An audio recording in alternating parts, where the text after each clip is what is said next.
আসসালামু আলাইকুম।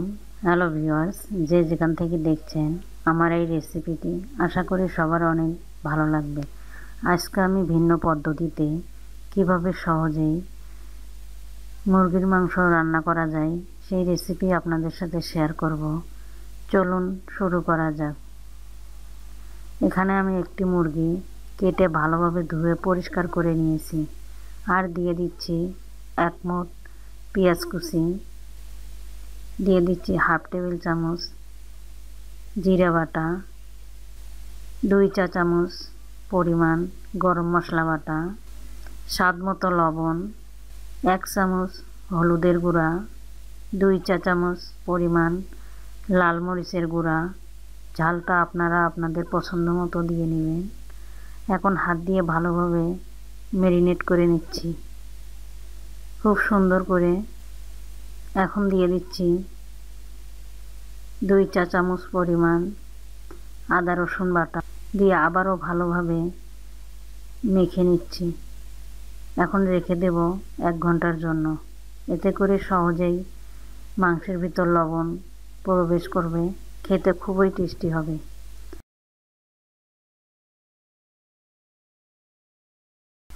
অন্যদিকে চুলায় একটি কড়াই বসিয়ে দিয়েছি। কড়াইটা যখন ভালোভাবে গরম হয়ে আসবে সে পর্যায়ে দিয়ে দিচ্ছি পরিমাণ মতো সরিষার তেল। তেলটা যখন গরম হয়ে আসবে এখন দিয়ে দিচ্ছি আগে থেকেই ম্যারিনেট করে রাখা মুরগির মাংসগুলো, দিয়ে নাড়াচাড়া করে বেশ কিছুক্ষণ ভেজে নেব। এই সময় চুলের আঁচটা বাড়িয়ে দিতে হবে। এভাবেই করে আমি মাংসগুলো ভেজে নেব।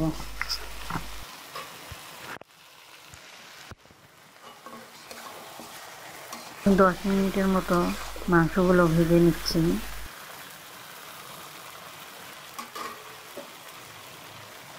এখন দিয়ে দিচ্ছি কয়েক টুকরা আলু, দিয়ে নাড়াচাড়া করে আবারও 10 মিনিটের মতো ভেজে নেব।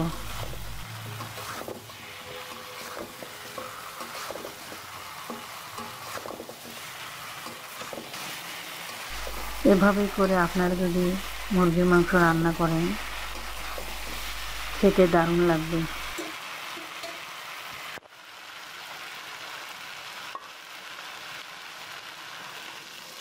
এখন দিয়ে দিচ্ছি পরিমাণ মতো পানি, যেন আলু মাংস একসাথে সিদ্ধ হয়ে যায়। এজন্য ঢেকে দেব 20 মিনিটের জন্য।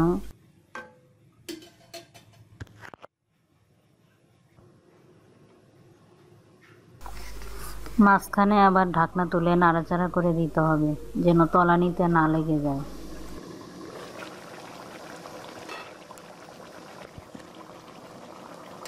ফিরে এলাম 20 মিনিট পর। এখন নাড়াচাড়া করে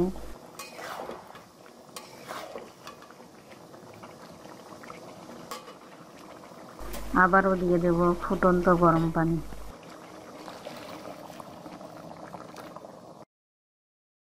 দিয়ে আবার 10 মিনিট রান্না করে নেব। 10 মিনিট পর ফিরে এলাম। এখন দিয়ে দিচ্ছি গরম মশলার গুঁড়া। এতে করে খেতে অনেক টেস্টি লাগবে। এখন নাড়াচাড়া করে নামিয়ে নেব।